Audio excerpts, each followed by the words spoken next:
полесно. Кажете ми, што правиме кога ни доаѓа празникот Прочка?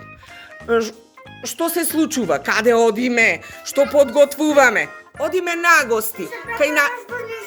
Да, се преоблекуваме, се маскираме во нешто, подготвуваме маски. Така, маските какви можат да бидат? Смешни, тажни, ама најчесто треба да бидат интерес. Дали некој знае што значи зборот Прочка? Не. Добро, јас ќе ви објаснам. Зборот Прочка доаѓа всушност од зборот прошка. Прошка значи да побараш од некој да ти прости. Да побараш прошка значи да побараш од некој да ти прости. Нашиот народ си смислил многу убав празник, тој се вика Прошка. Еден празник во годината во кој што секој оди кај некој свој близок, пријател или роднина да побара прошка.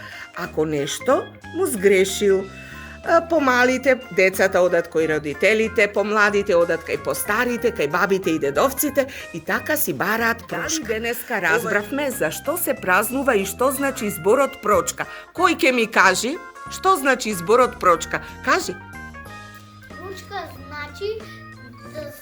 Прочка значи да се извините со некое другарче ако ти има направено грешка.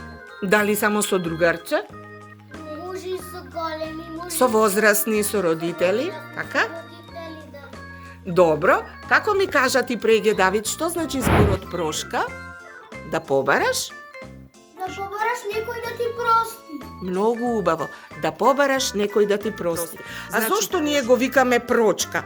Од прошка полесно дошло да се речи Прочка. Полесно се изговара. А всушност би требало да речиме тоа е празникот Прошка. Зошто пак се маскираме баш на тој ден? Што мислите? За да ни биде повесел празникот?